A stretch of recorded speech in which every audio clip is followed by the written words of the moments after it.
Alright, I guess there's no getting around this anymore. Time to do G.I. Jane. Welcome to military movie bullshit, ladies and germs, here on the Salty Seaman. Been putting this off forever, I know, for those who've been waiting for it, but yeah. First time seeing it, and everything I've heard is so terrible. I hope I've taken enough recreational, mind-altering substances to appreciate this movie the way I should. So sit back and enjoy military movie bullshit, G.I. Jane. A little context here for the time this was made. This is not too long after the tailhook scandal. If you don't know what it is, you're too young, look it up. There's a big shakeup in the military, especially in the Navy, about sexual harassment. This movie was made a bit in the wake of it, though, a few years after the actual incident. And of course, way before that, women are now allowed in special forces. And this was kind of the 90s idea of what the military would do, if ever, when women were allowed in special forces. What about those that say that women aren't suited for all jobs? They're physically weaker.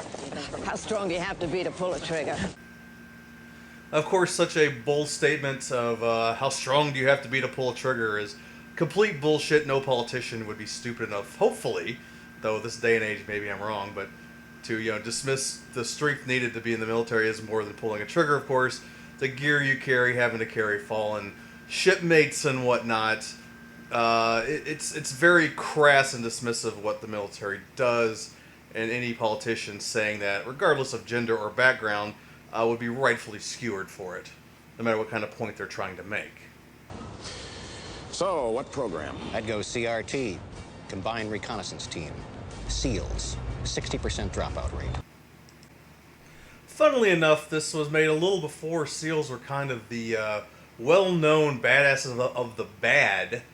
As we'd had the movie Navy SEALs in the 80s, Under Siege and whatnot, but really post 9/11 is where the SEALs really started to get their just due. And here in this movie, it feels it has to do exposition to explain to people what a SEAL is and how hard their training is. So a little interesting. Honestly, advanced yet goofy as fuck looking ColecoVision graphics here. Way too advanced and way too ugly at the same time, as only Hollywood special effects can do. So yes, this is absolutely some bullshit of what these screens looked like when this movie was filmed. Or ever. Yeah, called a sailor a soldier. Bad movie. Bad. I will agree the trying to pick someone who looked pretty as one of the first test candidates would probably be true, however. Now, the problem is intel officers don't get involved. We monitor, analyze. You need to learn the fine art of detachment, Lieutenant. Excuse me. Yes, but intelligence officers are also supposed to give their best analysts of what they're looking at here. They don't just detach and observe and send messages. That's BS. She did her job, which any good intel person would do in that situation. Your more crypto types may be just grabbing coded information and delivering it, and then maybe interpreting it. But intel analysts, this is exactly what they do. So, made up SEAL training base in Florida Vice Coronado for reasons, I guess?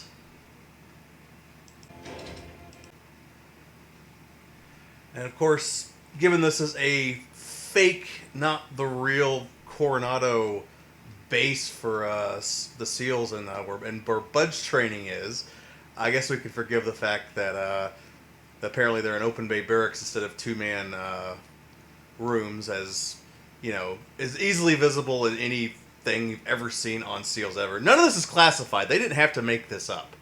So I'm probably going to drive myself crazy if I keep pointing out stuff that even I know, as just a dude who's seen a couple of documentaries on Buds, would know is wrong, and why this movie chose to fictionalize so much. I'll just point out the really egregious shit. No split tails getting through this program. No way, Jose. Split tail? Bit of an outdated term by this point. Maybe some people would be saying it, I don't know. The immediate disrespect of, okay, she has a female and they're making a point, but she has an officer and I would expect more professionalism from that than this. So yeah, this movie's just off to a great fucking start. Okay. So now I'm seeing they're supposed to be taking people from all branches and elsewhere into this fictionalized, weird, bizarre version of SEALs. And my big question is more why. I just like, why is it accurate? If you're going to make up everything else, why call it them SEALs? Why not make up another warfighter term and just have it be like a general spec ops group? Because it's just confusing because nothing in this makes sense so far from anyone who knows anything about actual SEALs and buds. And I guess it goes without saying, we skipped any kind of NDOC, which, again, anyone who's seen anything to do with what buds training, vice what they're calling it here, do. And, of course, the early morning PT, which you do for a couple hours before you do your first boat drills. So, yes, of course, bullshit, just like everything. Like I said, this is just so fictionalized. But also, I think it would have been a great choice. You start off with, like, the beatings of a PT. And this, they chose to go straight for the boat crew stuff. Just from a movie-making standpoint, I'm going to say this was a bad choice. You know, I keep wanting to let stuff go because it's fictionalized, but it just... Okay, so, you know, let's... I think I need to really compare and contrast this to what I know. I'm no SEAL. I'm no Spec Ops guy. I was a friggin' journalist. Closest I ever got to combat was standing watch on a 50 cal going through the Suez Canal.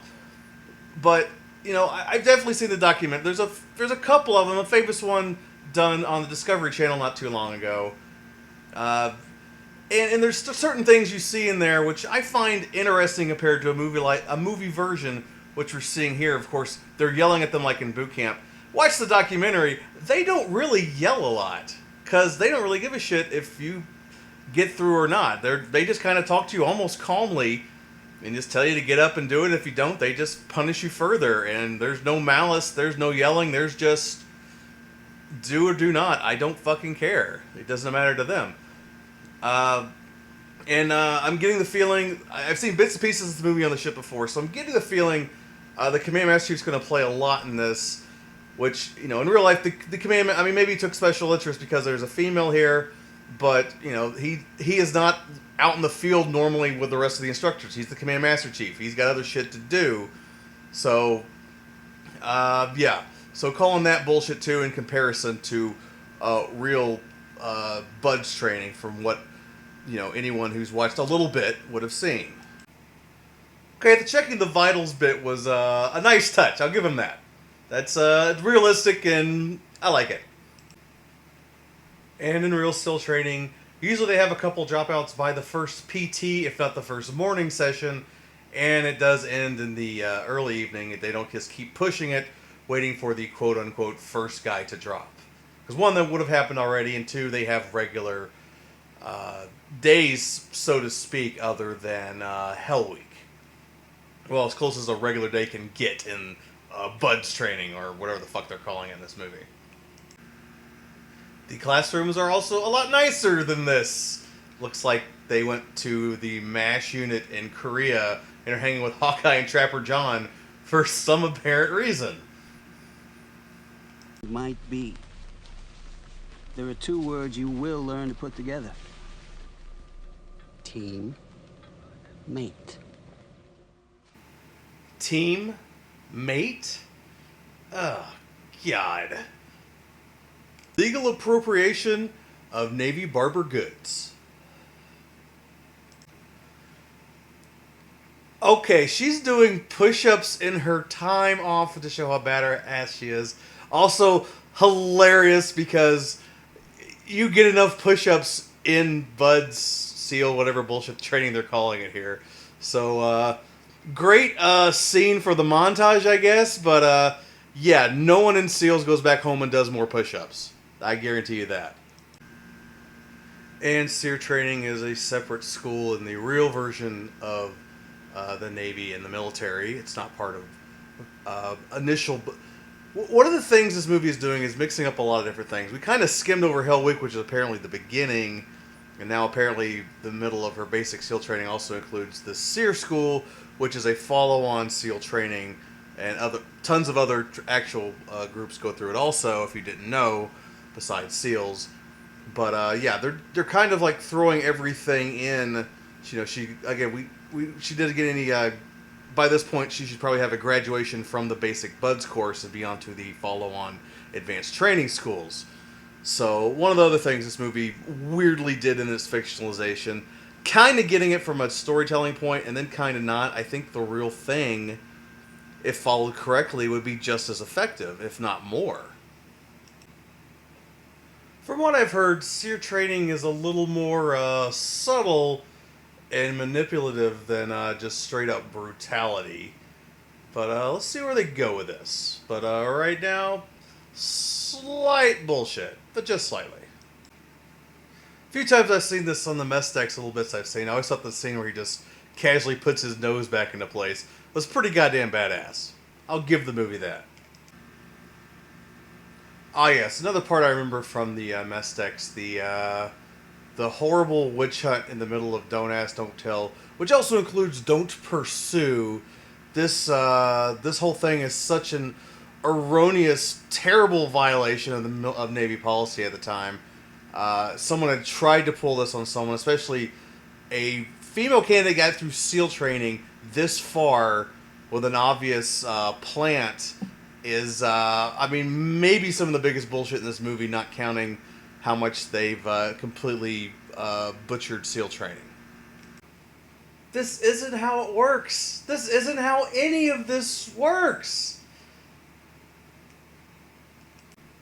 Why in so many Navy movies do they have them sweating so much inside? We have good AC. We have to. The equipment requires it. I mean, there's spaces that suck, but subs fairly comfortable, actually, from what I hear.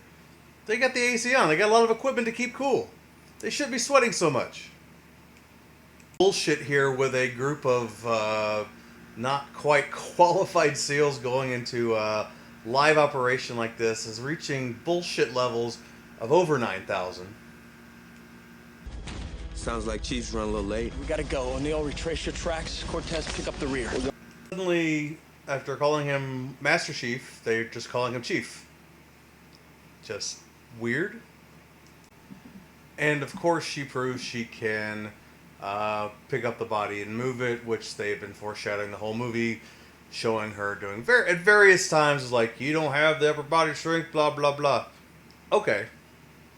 Hey, O'Neill! I'd go to war with you any day! You know, at some point they should probably give her the respect of her rank. You know, she's just a fucking 03 lieutenant.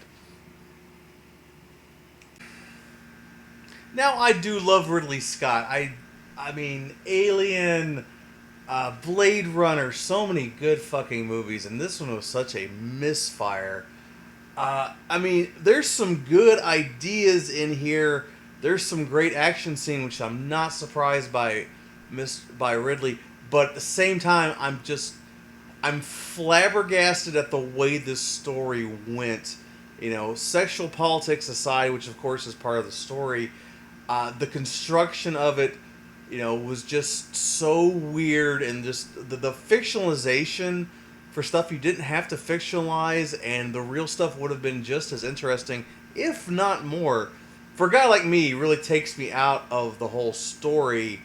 Yeah, of a lot of the military movie bullshits I've reviewed, this one was like one of the bigger, like, oh my god flags. This is why people kept warning me about it, and it wasn't for reasons I had thought. So I'll leave it at that. It's a terrible movie for a lot of reasons. Yeah, and I'm really disappointed given the director. So that's going to do it for military movie bullshit. Salty Seaman once again, signing out, and I love you freaks. Peace.